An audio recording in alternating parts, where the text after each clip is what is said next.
বৈষম্য বিরোধী ছাত্র জনতার আন্দোলনে আওয়ামী লীগ সরকারের পতনের পর জনতার ক্ষোভের মুখে পড়ে বাংলাদেশ পুলিশ।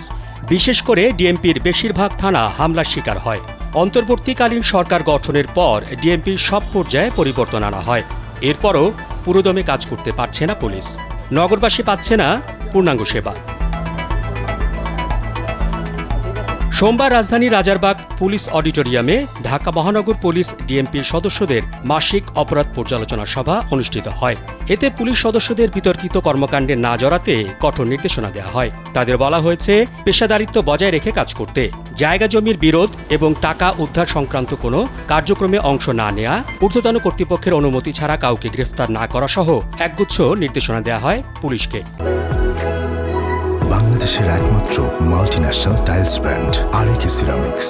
কনফারেন্সে চলতি বছরের আগস্ট এবং সেপ্টেম্বর মাসের সঙ্গে গত বছরের অপরাধের তুলনামূলক চিত্র তুলে ধরা হয়। সেখানে দেখা যায় 2023 সালের সেপ্টেম্বরে ডিএমপিতে 20টি দস্যুতা, 47টি ধর্ষণ এবং 141টি নারী ও শিশু নির্যাতনের ঘটনা ঘটে।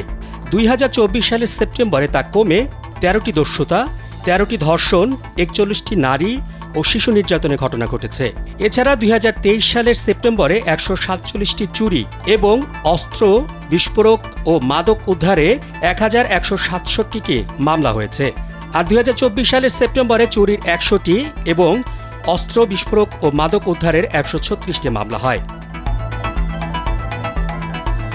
পুলিশের পক্ষ থেকে দাবি করা হয়, পুলিশের কার্যক্রমে গতি এসেছে, ধ্বংসস্তূপ থেকে ঘুরে দাঁড়িয়েছে তারা। পুলিশের মনোবল বাড়ানো সহ সব ধরনের চেষ্টা অব্যাহত রয়েছে।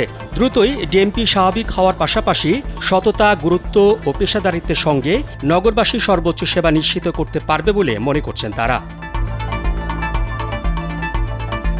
মাঠ পুলিশকে নির্দেশনায় সবচেয়ে বেশি গুরুত্ব দেওয়া হয়েছে পুলিশ উদ্বুদ্ধকরণে। এক্ষেত্রে পুলিশ যে ক্রাইসিসে আছে সেখানে তাদের মনোবল বৃদ্ধি করতে ওসি, এসি, ডিসিদের সহযোগিতার নির্দেশনা দেওয়া হয়। সবশেষে শারদীয় দুর্গোৎসবকে ঘিরে পূজা উদযাপন যেন নির্বিঘ্নে হয় সে বিষয়ে ওসিদের নির্দেশ দেওয়া হয়। মণ্ডপে যেন সিসি ক্যামেরা, স্থানীয় সাধারণ মানুষকে নিয়ে কমিটি গঠন করে পাহারার ব্যবস্থা করা এবং পুলিশের বিশেষ শাখা ছাড়াও থানা পুলিশের নিজস্ব সোর্স নিয়োগ করে সার্বক্ষণিক পর্যবেক্ষণের বিষয়ে জোর দেওয়া হয়। মোহাম্মদ শাহাবুদ্দিন মাহতাব, কালবেলা।